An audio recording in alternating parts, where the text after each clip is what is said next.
Well, in company news, Capgemini reporting the acceleration of growth in the first quarter of 2018. The group achieved consolidated revenues of €3.1 million for the quarter, or around about 4.9 million Australian dollars. Yeah, this was up 7.2% year on year. Well, a bit more on that performance, actually. We're pleased to welcome Nicolas Aidoud, Capgemini CEO of Australia and New Zealand, who joins us live at the desk this morning. Nicolas, thank you very much for joining us. Thank you. So appreciate it. And just having a look at some of those growth figures there, I mean, accelerating in the first quarter there, you'd be pretty pleased, I suppose, with that momentum. Just tell us a bit more about what's behind that, what's underpinning that growth at the moment. So first of all, I think we published the results last week. And it's not only a good start, it's also the first time in the history of the group that we crossed the mark of the 200,000 employees in the world. So it's also the first time in the history of the group where we are, for the first quarter, above €3 billion, as you said, for revenue and bookings. So clearly a record in the history of the group, 50 years of history of the group. Looking at the breakdown, you can see that the growth rates that you're enjoying out of the Asia Pacific and Latin American region, but specifically for Australia and New Zealand, I mean, how's it looking here, both in terms of the financial metrics, but also you made mention of staff. I mean, are you growing here as well? Yeah. So let me come back just on the group. So there is two major key contributing factors of the growth of the first quarter. It's the US market. Yep. So it's our biggest region. As you may know, it's 30% of our revenue and is growing by 15%. So that's the key engine of the growth. The second engine, and I will come back on that at the Australia level, it's what we call digital and cloud. It's 40% of our revenue overall, and it's growing by 20%. And that's exactly the momentum that we have in Australia. This positive momentum regarding the cloud and the digital, it's more than 40% of our business, and it's growing more than 20%. So in terms of employee in Australia, we have now 2,500 employees are working for Australian clients. And just talking about the Asia Pacific, we're around 25% in the Q1 2017. Yeah. Digital and cloud, where you say, which is the bedrock, if you like, the owners. Talk us through that. I mean, we hear so many companies, a lot of people talking about migration to cloud, the digital transition and so forth. What are you guys doing? What is Capgemini doing in that space? So first of all, maybe a few minutes on the digital space. So what we are doing, it's a very simple. We have a kind of secret sauce between consulting, data, analytics, and technology. And that's our sauce, and we apply this sauce for every transformation related to the front office, what we call the customer experience. So that should be 2/3 our digital business. 1/3, the rest of the digital transformation that we do, it's more on the core processes, what we call digital manufacturing. And we use all the analytics and understanding of the processes of the clients to transform their processes through digitals. Yeah. So that's for the digital. The cloud, in Australia, it's very simple. We play with 3 partners, Amazon, Microsoft, and Google. The big 3, yeah. The big 3. And what we do, we assess the ability to the client to migrate to the cloud. So there is a kind of consulting assessment, and then we implement the journey to the cloud. On both sides, so the analytics, digital analytics, as well as the cloud migration, are you finding in Australia that there is a great awareness of the benefits of those, embracing that sort of those two methods of business, or at least those two advances in doing business? Yeah, that's clear. I think we underestimate first the size of this business in Australia. Everybody has to understand that the Australia market, it's the 6th market in the world. So in terms of size, it's 2.5 worldwide IT spending. Is that right? Yeah. So most of the people underestimate. So even if it's a small population, if I may say, of 25 million inhabitants, the size of the market is pretty significant. So that's the first thing. The second thing, it's also, in terms of innovation, very high dynamism. You can find early adopters in Australia in terms of share, more than maybe everywhere in the world. So these two combinations, the size and the appetite for innovations, create something, a kind of unique situation in Australia. It's the tension for capabilities and resources. And so that's also something very specific to this market. So the bottleneck for the growth of company like us, it's resources and capabilities. In terms of resources, staffing? Yeah, exactly. Yeah. Skills. And so what is it then that, because I imagine, to your point, it's quite a competitive space. what is it that you're doing or able to do to set you apart to, to be able to attract, but not just attract, but retain that talent?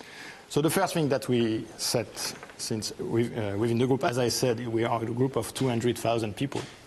So we are trying to get the best of the talents that we have in Europe and in US, in Australia. So we started the migration, if I may say, this kind of migration. So, and the second thing that we have activated, I don't know if you know, but we have a pretty significant graduate program. So I think that this year we have an objective to integrate like 150 graduates in our organization. So that's the two main levers that we can activate. And the third lever will be, of course, if we have the opportunity to do an acquisition. Degree of change over recent years. How do you view it? Is it a case of the relationship with the client, a partnership? Just explain how the industry is changing, because from what I understand, 10 years ago is quite different to what it is now and what it's likely to be in another 10 years. Exactly. So I started my career as a consultant, so I have a pretty significant view of the change and what's going to happen. So the first thing, it's the change already occurred. Most of the consultants, remember 5 years ago, they were saying that they were technology agnostic.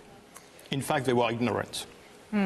So, and that was a good way for them to find an excuse. So now you don't have any more consultants that are ignorant in technology. So the second change, it's more about the diversity of the teams. So now you have more in the traditional consulting teams, people who know technology and who have a little bit some skills around creativity for the customer experience and customer interface. So that's the change already happened. I think one of the good illustration it's McKinsey when they started to when they bought Lunar, the creative agency. I think they started the journey of that. So now most of the companies they recruit technology top savvy people and creative people. So that's the change that already. What's coming next? It's around artificial intelligence. So most of the consultants will have to understand the algorithm, because it's almost impossible to give any recommendations to the client about artificial intelligence if you don't know the algorithm. So that's coming next. So we are preparing this next generation. So the people has to understand what is an algorithm and what is the consequence of that. So how does that fit in terms of the demand for the services that you are pivoting towards, as you just sort of outlined, versus what had traditionally been, get it teams in who essentially report to board and senior management level about here's how is a better way to do business. And I know pushback from clients had previously been, I've been in this industry for 40 years. Who's this, 24-year-old kid telling me how I should, how I could potentially do a better business? So the question is also about the speed. So, because most of the companies, they have to move fast. So bringing some young talents could help for the speed. So that's one of the benefits. And the second, it's the ability to work across the organization. And that's the key challenge for the organizations to move fast. It's to embark all the key part of the organization to move fast. And that's the value of the consulting. Even if they are young, they can travel in every part of the organization. Sorry, Leanne. I was just going to say, is it difficult finding young talent? I know you were speaking about obviously finding your resources is a challenge. Finding the resources and be sure that they convey or they bring to the client the value that they want them to bring. So in terms of value, in terms of market positioning. So it's about finding the right one and be sure that they have the right training or knowledge. Capgemini knowledge or Capgemini touch. Just looking at what you were talking about in terms of, AI into the future, talking about migration to cloud, data analytics and so forth. Is that bringing Capgemini into a space where you're going to be competing against, yes, they're the other consultancy firms, but they're very well known, but smaller companies whose pure focus are those individual, perhaps not doing all the breadth of the offering, but they specialize in AI.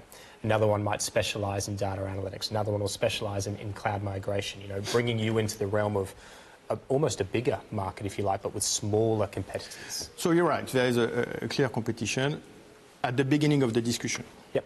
Because at the beginning of the discussion, the client wants to test and try and make sure that he has the right recommendation in terms of expertise. But when it comes to the implementation and big transformation and supporting the organizations to get the best of the project, then the pure player will partner with us. Yeah. All right. I think we have to leave it there. Nicolas, thanks very much for your time this morning. Appreciate you coming in, Nicolas. Thank you. Thank you. All right. We're going to take